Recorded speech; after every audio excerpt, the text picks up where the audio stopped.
তোমায় লইয়া America London Paris ঘুমাইবো। কি যাবা? না, আমারও তো শখ নেই আপনার সাথে ঘুরতে যাওয়ার। যাবা যাবা, একদিন ঠিকই যাবা। এই নাও কি এটা? লাভ লেটার, পড়ো পড়ো। সুমিও তো সস্তা না। ভাই তোমার চিঠি চিঠি মেল দিল। আমি যে ওর কি ছিড়বো, অনেক দেখলাম নায়ক হই, আর না, ওর জন্য ভিলেনি ঠিক আছে। এইবারও হাড়ে হাড়ে টের পাবে আমি কি জিনিস। কখন আসবে চাচি? সন্ধ্যা লেগে যাচ্ছে, বাড়ি ফিরতে হবে তো, অনেকটাই রাস্তা। টোটোতে প্রায় 8 ঘন্টা লেগে গেছে আসতে। আর একটু বসো, চলে আসবে। এই তোরা চলে এসছে। এ বাবু, টাকা পালে? না আর পাওয়া যায়? এই তোমার ব্যাগ। দেখিলেন টাকাগুলো ঠিকঠাক আছে কিনা? হ্যাঁ ঠিক আছে, ব্যাগটা আপনার ভ্যানের কাছে পড়েছিল।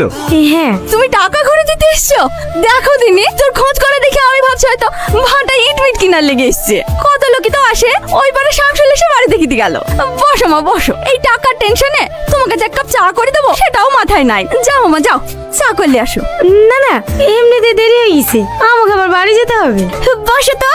আজকে থাক না, রাত লেগে গেলে আবার টোটো পাওয়া যাবে না, বাড়িতে বোন একা আছে। ও কিছু হবে না, মিলনকে মোটরসাইকেল করে রেখে আসবে। মা ব্যাগটা ঘরে রেখে দাও। ওগো, তুমি বাজারে যাও, একটু মিষ্টি টিষ্টি নিয়ে আসো গা।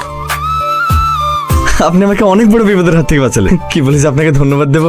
এই যুগে মানুষ 100 টাকা নোট পড়ে বেলায় দিতে চায় না, আর আপনি এতগুলো টাকা পেয়ে বাড়িতে পেয়ে দিতে এসেছেন। আপনাকে ধন্যবাদ দিয়ে ছোট করবো না। আপনাকে প্রথমে দেখে হয়তো আমি অন্যরকম ভেবেছিলাম, কিন্তু আপনি সত্যি অনেক বড় মনের মানুষ। দেখেন, এগুলো তো আমার পরিশ্রমের টাকা না, এগুলো আপনার মেহনতের টাকা। আমি কেন, যেই নেই আল্লাহ তাকে কখনোই ক্ষমা করবে না।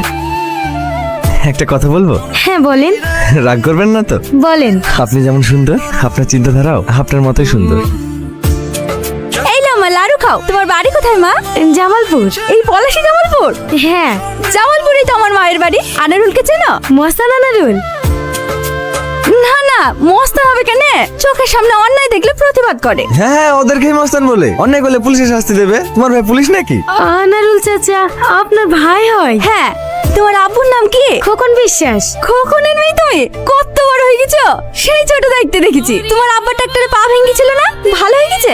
না চাচি, পা কেটে বাদ গেছে, প্লাস্টিকের পা লাগাতে ডাক্তারে 3-4 লাখ টাকা লাগবে বলেছে। ও, তোমার আব্বু খুব ভালো মানুষ। তোমার আব্বুকে আমার নাম করবা, তোমার আব্বু আমাকে খুব ভালো করে চেনে। এসব করে কেন? এমনিতে দেরি হয়ে যাচ্ছে। আরে চলো তো। চলেন চলেন। এই বুড়ি, রাত লেগে গেল, লিখে একবার ফোন করি দেখ কতদূর আসলো। মেয়ে মানুষ, এত বারণ করি, রাত বেড়াসনি, আমার একটা কথা শুনে না। হ্যালো বুবু, কোথায় আছে? এই তো চলে এসছি, 5 মিনিটে পৌঁছে যাব। ঠিক আছে, আয়। হাসছে আব্বা, 5 মিনিট লাগবে। আপনি ফোন ইউজ করেন? হ্যাঁ, ব্যবসা করছি, ফোন লাগবে না? না, সে তো লাগবেই। আপনার নাম্বারটা পাওয়া যাবে? আপনি আমার নাম্বার নিয়ে কি করবেন? না, আমি কিছু দরকার হলে ফোন করতাম। ফোন করার দরকার নেই, আমি ওখানেই থাকি, আসলেই পেয়ে যাবেন। অন্য কোনো দরকার আছে কি? না মানে মাঝে সাঝে ফোন করি, খুঁজলে হয়তো। দাঁড়ান। কেন? আমি কিন্তু ওভাবে বলতে চাইনি। এই গলিতে আমার বাড়ি, দাঁড়ান। ও, আপনি তো দেখছি মেয়েদের থেকেও বেশি লজ্জা পান।